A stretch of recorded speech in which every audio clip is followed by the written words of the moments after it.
Science is often described as the crawling of humanity towards the truth. We have spent centuries looking outward, building telescopes to map the edge of the observable universe, and microscopes to decode the building blocks of matter. But what happens when we turn that relentless scientific gaze inward? What happens when we try to apply the cold, hard logic of mathematics and physics to the chaotic, beautiful, and completely unpredictable realm of human emotion? It sounds like a paradox right out of the gate. We are entirely comfortable using numbers to measure the speed of light or the gravitational pull of a black hole. But the moment you suggest putting a numerical value on the grief of losing a loved one, or the sudden, overwhelming rush of falling in love, people get deeply uncomfortable.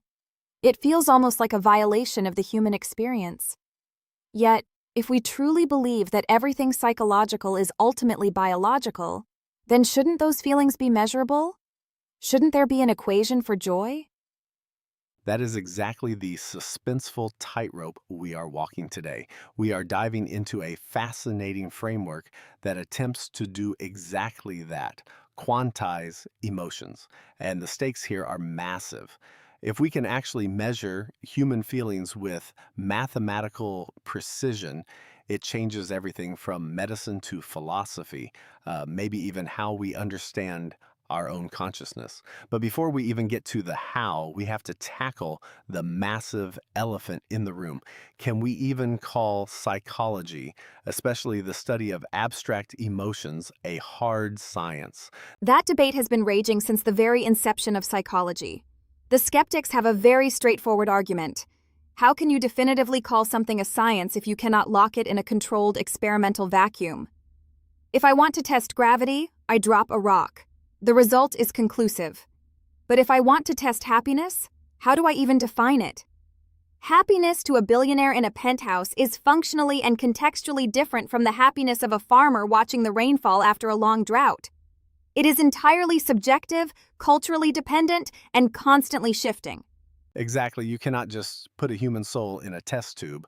But I think the counter argument to that skepticism is absolutely brilliant, especially when we look at other fields of hard science. Take particle physics. No human being has ever looked through a microscope and directly seen a Higgs boson particle. It is impossible. So, how do we know it exists? We rely on statistics. We smash particles together. We look at the immense data of the aftermath, and we find the statistical footprint that proves the particle was there.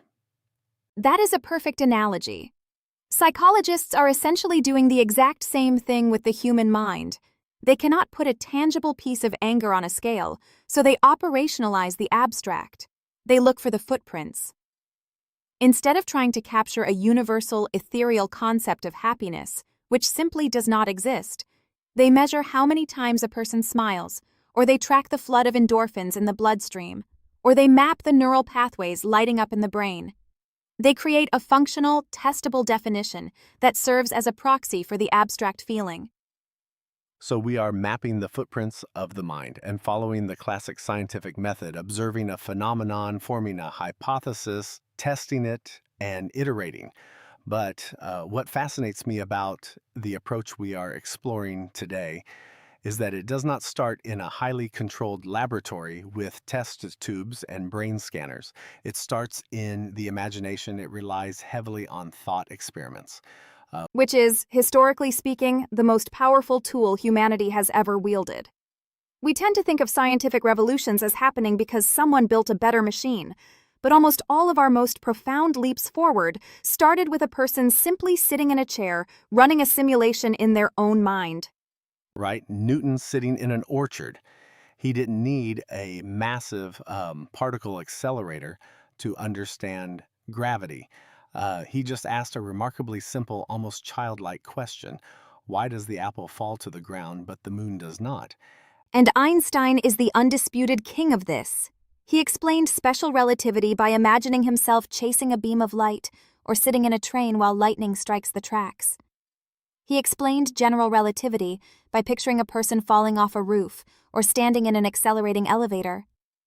He didn't have the technology to physically test these things at the time. He had to build the logic intuitively first. Even quantum mechanics, the most mathematically rigorous field in existence, relies on Schrödinger's infamous cat in a box to debate the nature of reality and superposition. Which brings us to a crucial point. The goal of a thought experiment isn't necessarily to provide the final mathematically perfect answer. The goal is to ask the right question. A brilliant question opens a door. The exact answer might take decades of laboratory research to figure out. And that is exactly what the framework we are discussing today is trying to do with human emotion.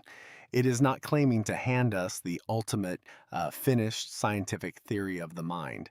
It is using intuitive analogies to open the door for future scientific validation. Precisely.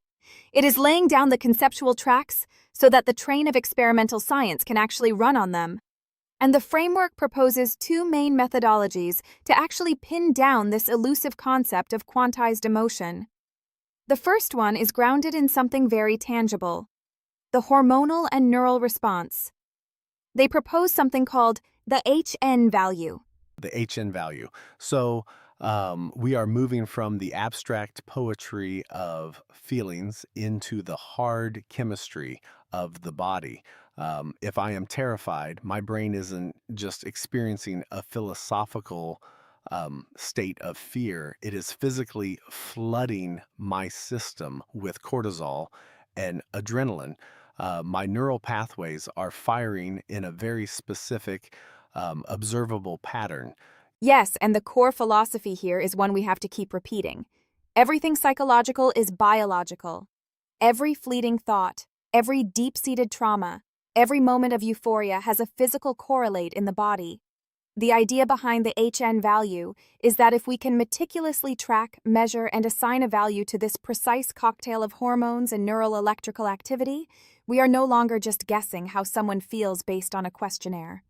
We are reading the biological data of their emotional state. That makes complete sense. It is like looking at the dashboard of a car to understand how the engine is performing. But the second approach proposed goes even deeper than the immediate chemical flood in our veins. It ventures into the fascinating and relatively new science of epigenetics. Epigenetics is where this gets truly profound. For a long time, we thought of our DNA as a fixed blueprint. You are born with your genes, and that is the script your body reads for the rest of your life. But epigenetics showed us that while the genes themselves do not change, the way they are expressed can be turned on or off by our environment, our behaviors, and crucially, our emotional experiences. I love the analogy of a grand piano for this. Your DNA is the piano itself. The keys are fixed, the strings are set. You cannot change the instrument you were born with. But epigenetics is the sheet music. The environment and your emotional history dictate which keys are struck, how hard, and in what sequence. A life of chronic stress might play a very dark, discordant melody, turning on genes related to inflammation or anxiety. That is a beautiful way to put it. And if we apply this to quantizing emotions, we are looking at long-term structural evidence of feeling. The HN value might give us the immediate, momentary measurement of anger or joy, a snapshot of the storm. But epigenetics gives us the climate.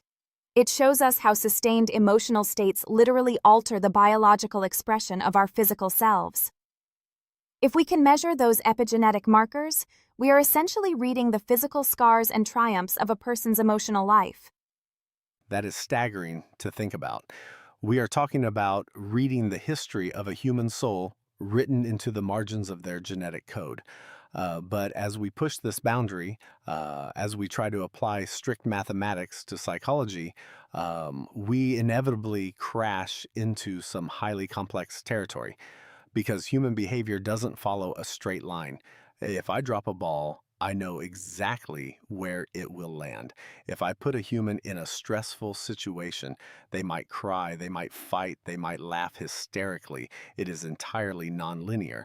Which is why the traditional mathematics we use for classical physics often falls short when applied to psychology. It is too rigid. And that limitation has given rise to one of the most mind-bending concepts mentioned in this framework: quantum cognition. Quantum cognition, just the phrase itself sounds like something out of a science fiction novel. We are taking the mathematical tools used to understand subatomic particles and applying them to human decision making. It sounds wild, but logically, it is a brilliant leap. In classical physics, a thing is either here or there. It is true or false. But in quantum mechanics, before a measurement is made, a particle can exist in a state of superposition. It is a probability of multiple states at once. Now, think about the human mind. When you are faced with a complex emotional decision, you are rarely entirely in one state. You are conflicted. You are simultaneously holding multiple contradictory feelings and potential choices in your mind at the exact same time. You are in an emotional superposition. You love them and you hate them. You want to take the job and you want to run away until the moment you actually make the choice, until the wave function collapses. To borrow the physics term, you exist in a state of probability. Exactly. And the mathematics of quantum mechanics are specifically designed to calculate and predict those exact states of ambiguous probability. So, researchers aren't saying the human brain is literally a quantum computer operating at sub-zero temperatures. They are saying that the mathematical models we invented to understand the bizarre, contradictory nature of the quantum realm are surprisingly perfect for modeling the bizarre, contradictory nature of human behavior. That is genuinely thrilling. It means we don't have to force human emotion into simple, rigid boxes to measure it. We can use advanced mathematics that actually respects the complexity and the ambiguity of the human experience. But this brings me to a darker, or at least a more cautious, line of thought. Let's say this framework succeeds. Let's say over the next few decades, we perfect the HN value. We can read the epigenetic sheet music flawlessly, and we use quantum cognition to predict emotional responses with terrifying accuracy. What is the cost of that? That is the ultimate philosophical question, isn't it? When we demystify the magic, do we destroy it? Right, if I know that my profound feeling of awe while looking at a sunset is just an HN value of 7.4, a specific cocktail of serotonin and dopamine, does the sunset lose its beauty? And beyond the personal existential crisis, think about the societal impact. If emotions can be perfectly quantified and predicted, they can be perfectly manipulated. We already see rudimentary versions of this with social media algorithms optimizing for outrage because it drives engagement. Imagine an algorithm armed with the exact mathematical equation of your deepest psychological vulnerabilities. The potential for exploitation in marketing, in politics, in social engineering is massive. If you can put a number on human desire or fear, it becomes a commodity. You can trade it, you can optimize it, you can exploit it. But on the flip side of that same coin, think of the healing potential. The medical applications would be revolutionary. Absolutely. Right now, treating severe depression or trauma is often a process of trial and error.